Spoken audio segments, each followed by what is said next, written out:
Good afternoon student, welcome to my channel. तो आज मैं नया टॉपिक लेके आया हूँ आपका स्ट्रेंथ ऑफ मटेरियल से, दैट इज स्ट्रेन एनर्जी। तो स्ट्रेन एनर्जी में हम लोग आज समझेंगे कि स्ट्रेन एनर्जी किसी बॉडी में कैसे कैसे आपका डेवलप होता है, कैसे कैसे इंड्यूस होता है और उससे क्या क्या फार्मूले हो सकते हैं किस टाइप की लोडिंग के लिए। ठीक है, तो first of all strain energy it the energy which can be absorbed by using strain in a body। इसका मतलब यह है कि यदि मान लीजिए कि आपका कोई ऑब्जेक्ट है, जैसे मैंने ये लिया हुआ है, यदि कोई आपका एक ऑब्जेक्ट है जिसका लेंथ L है और मैंने इसमें कोई फोर्स लगाया है ना, मैंने इसमें कोई फोर्स लगाया, ड्यू टू दिस फोर्स क्या होगा, इसकी बॉडी में इसकी लेंथ में चेंज आएगा। ठीक है, यदि ये चेंज इसमें आ रहा है और यदि चेंज आपका ये इलास्टिक लिमिट तक है या इलास्टिक लिमिट से प्रोपोर्शनल लिमिट तक है बोल सकते हैं, तो क्या होगा, यदि मैं इसमें से ये फोर्स हटा दूंगा तो क्या होगा, ये आपका दोबारा से अपनी शेप को गेन कर लेगा।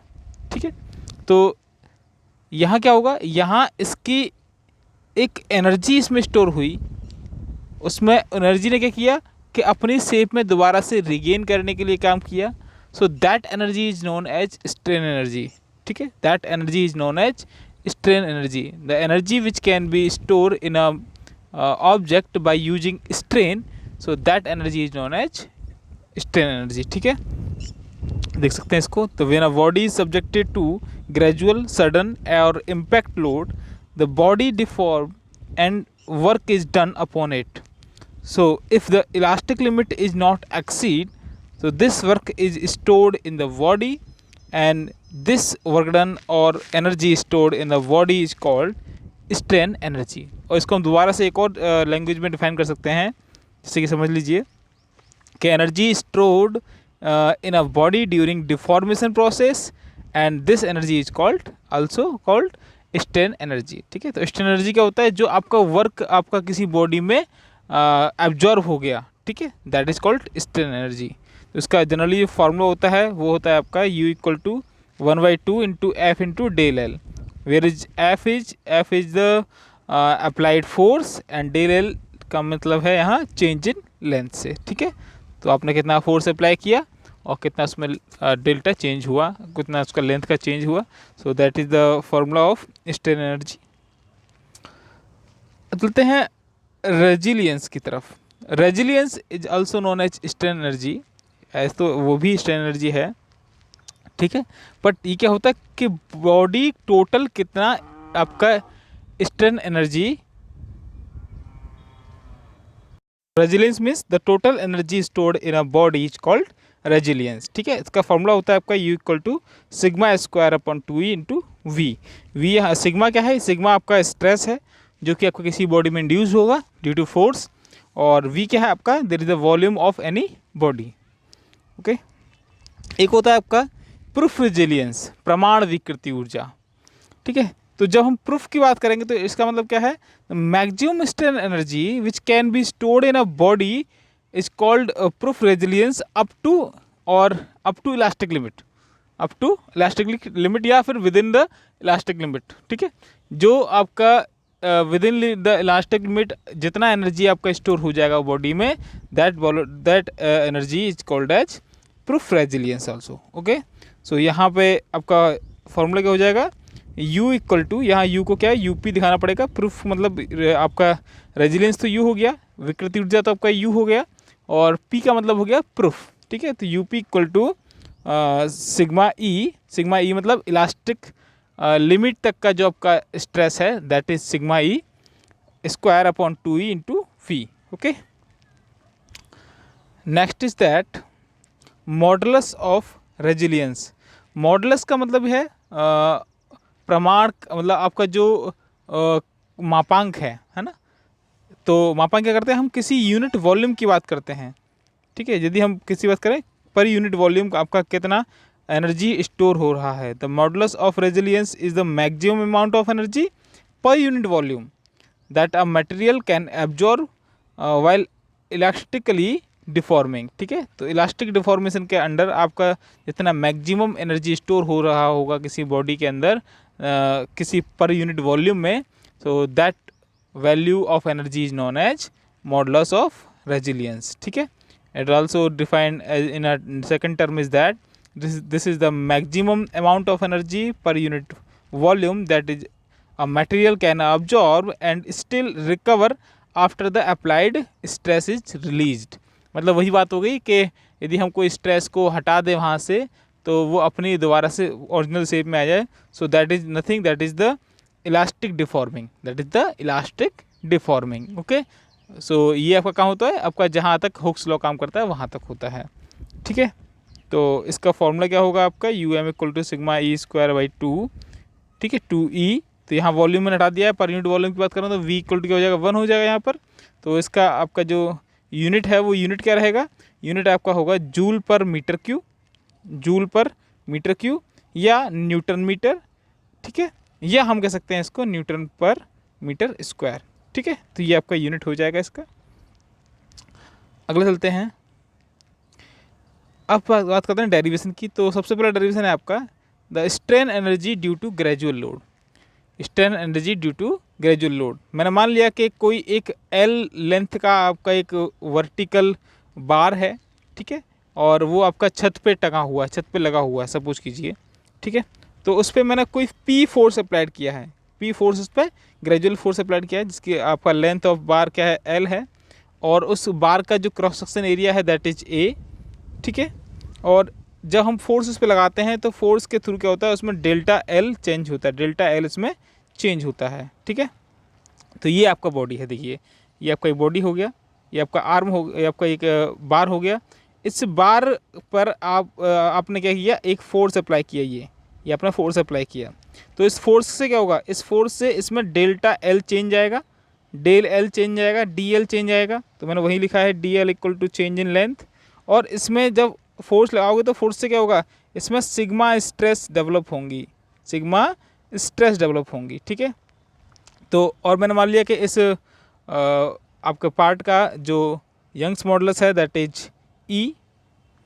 ठीक है, तो हम बात करेंगे, तो यदि मैं इसका एक ग्राफिकल रिप्रेजेंटेशन देखूं तो ग्राफिकल रिप्रेजेंटेशन में क्या होगा कि आपको दिखाई देगा कि जब हम लोड अप्लाई करते हैं किसी बॉडी पर तो लोड के साथ साथ उसकी लेंथ में भी चेंज आता है।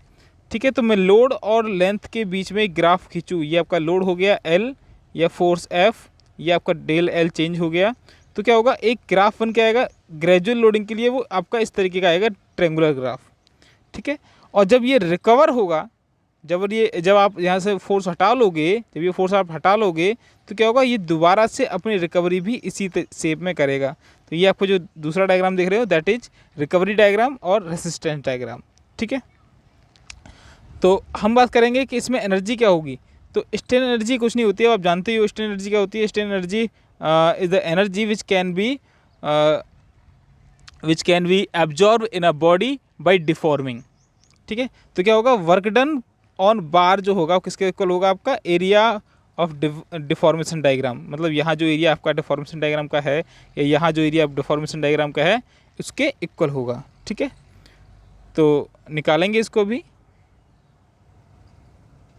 तो इसका फॉर्मूला क्या बन के आएगा आपका, ये आएगा आपका half into P into del L, half into P into del L, ये वाला देखिए, ये वाला आपका फॉर्मूला आ गया, half into del into half into P into del L. Half क्या होगा आपका, ये ट्रायंगल है, इसका एरिया क्या होगा, इसका एरिया क्या होता है, half into base into length. तो हाफ आपका हाफ हो गया, पी आपका लोड हो गया, और डेल एल मतलब आपका ये डिफॉर्मेशन हो गया। ठीक है, चलते हैं आगे, इसी को आगे चलते हैं। तो देखिए, तो वर्क स्टोर्ड इन बार क्या हुआ, work stored in bar equal to होगा आपका area of resistance minus deformation diagram. ठीक है, तो ये आपने देखा कितना होगा आपका 1/2 इंटू आर इंटू डेल, जैसे यहाँ आपका पी इंटू डेल था वहीं आपका आर इंटू डेल एल होगा। तो आर की जगह क्या रख दूंगा मैं, आर क्या फोर्स ही तो है, तो फोर्स इक्वल टू आपका होता है स्ट्रेस इंटू एरिया। तो मैंने क्या किया, यहाँ पर स्ट्रेस इंटू एरिया कर दिया आर की जगह पर। ठीक है, आगे चलते हैं, मैंने से इक्वेशन बी मान लिया। अब चलते हैं, तो हम जानते हैं कि वर्क डन जो होगा वो किसके इक्वल टू होगा, आपके वर्क स्टोर्ड के। तो वर्क डन कितना था आपका, वर्क डन आपका था 1/2 पी इंटू डेल एल, और आपने एनर्जी कितना स्टोर किया, that is 1/2 sigma into A into del L. ठीक है, अब आप इससे निकालोगे तो क्या आपका आएगा, सिग्मा इक्वल टू निकल के आएगा आपका पी अपॉन ए, जानते हो आप sigma equal to P upon A होता है। मैं यदि यहाँ sigma equal to P upon A put कर देता हूँ तो स्टोर एनर्जी कितनी होगी, 1/2 into R into del L, 1/2 into R into del L थी ना यहाँ पे स्टोर एनर्जी। तो स्टोर एनर्जी में ही मैं क्या करूँगा, आर की वैल्यू पुट कर दूंगा, सिग्मा इंटू ए हो जाएगा। और अब मैं क्या करूँगा, अब मैं यहाँ पर डेल एल की वैल्यू पुट कर दूंगा। डेल एल क्या मतलब, चेंज इन लेंथ, और जो स्ट्रेन का फॉर्मूला क्या होता है, change in length upon original length होता है। तो यहाँ से चेंज इन लेंथ की वैल्यू कितनी आएगी आपकी, स्ट्रेन इंटू लेंथ।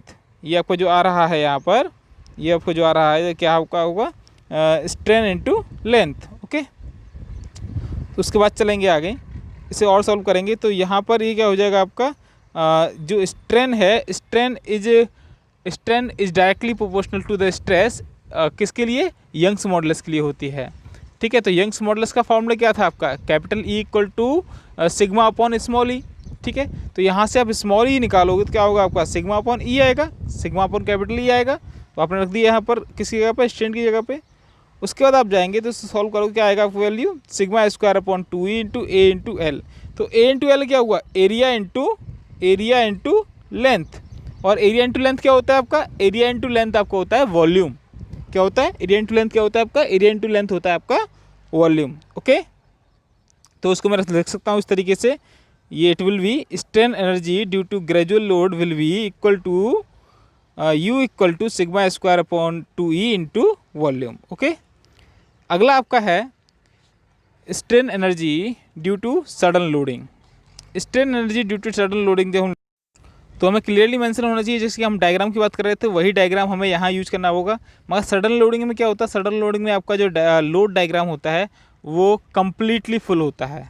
ठीक है, हम क्या होता है सडनली पूरा लोड लगा देते हैं, ग्रेजुअली धीमे धीमे करके नहीं बढ़ाते लोड को, इकट्ठा जितना बढ़ाना होता है उतना बढ़ा देते हैं।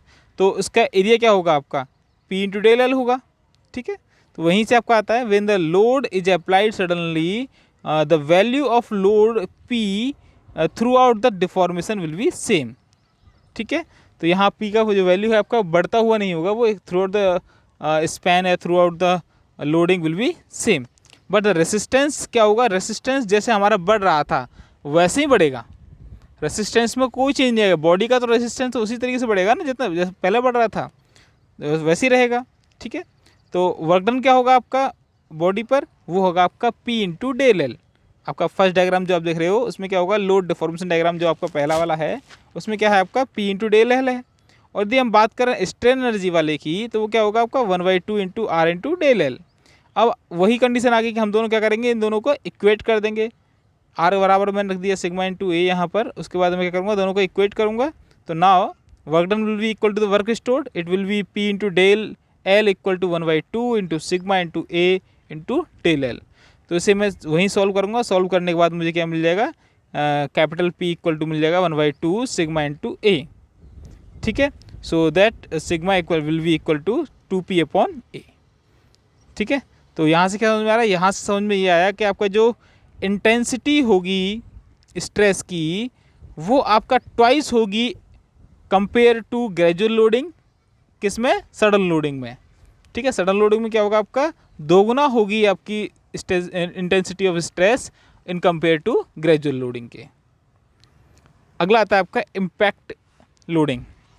तो strain energy due to impact loading, it is very interesting topic, जहाँ से बहुत सारे क्वेश्चन पूछे जाते हैं। तो देखिए जैसे कि आप डायग्राम में देख रहे हो, डायग्राम में आप देखिए, डायग्राम में आपको दिखाई दे रहा होगा कि एक रॉड है और उस रॉड में एक कॉलम लगाया हुआ है। यहाँ पर ये मान लीजिए कॉलम लगाया हुआ है।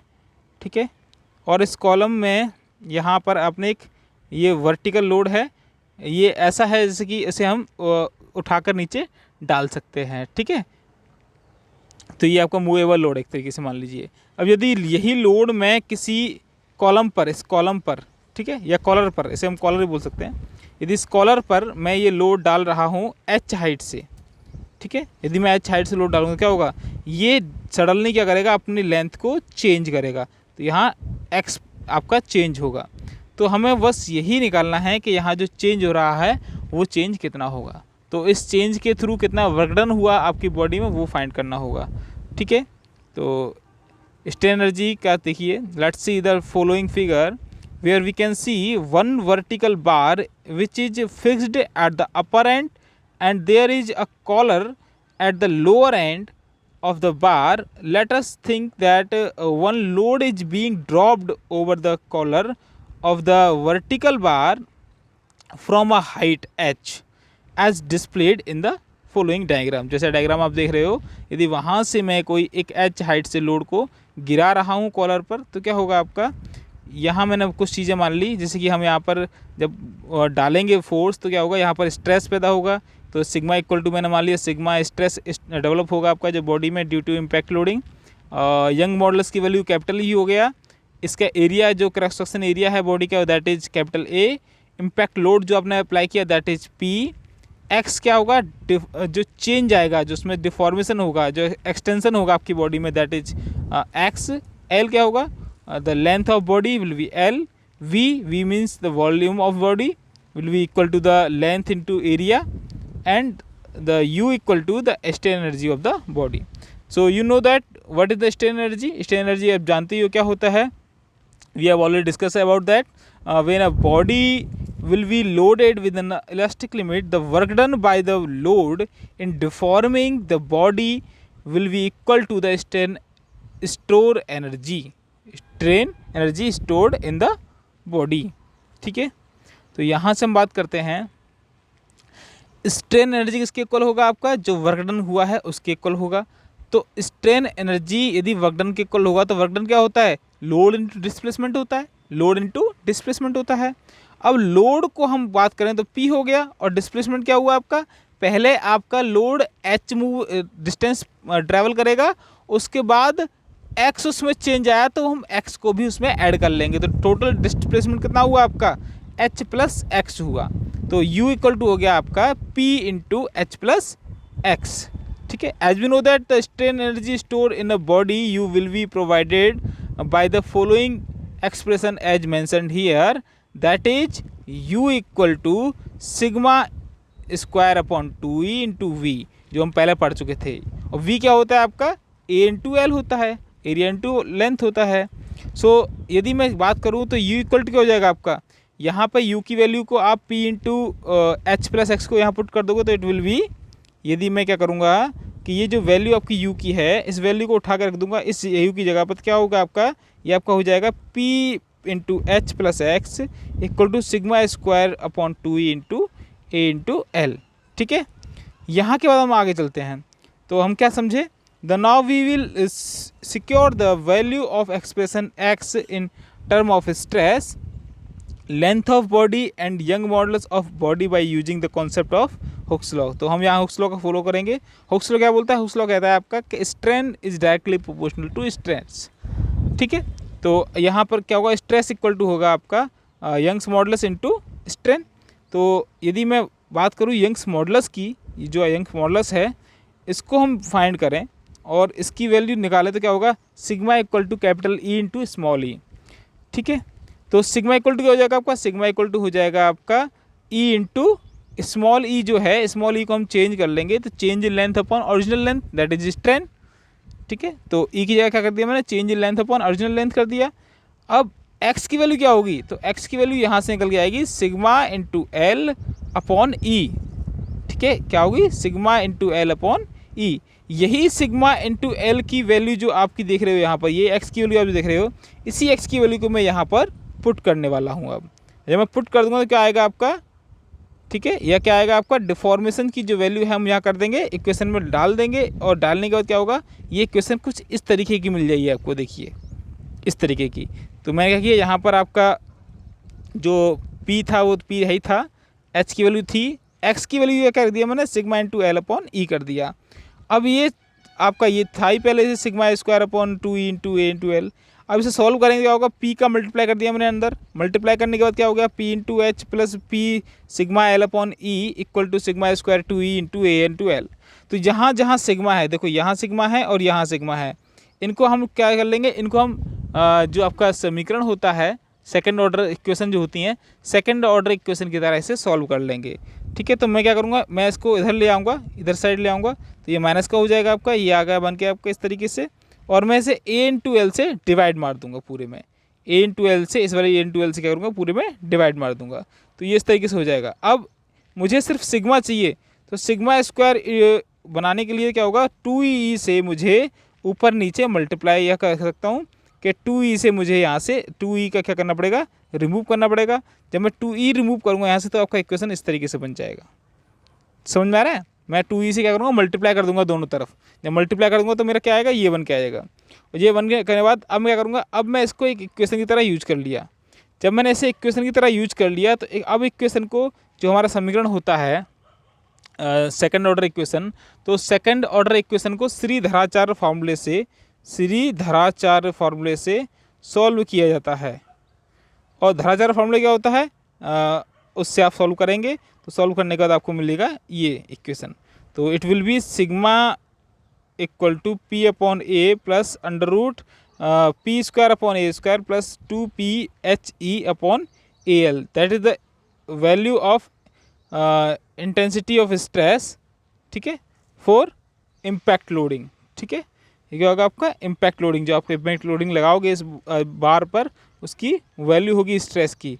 सो once we will have the stress value, so we can easily find out the value of stress induced in the body due to impact loading.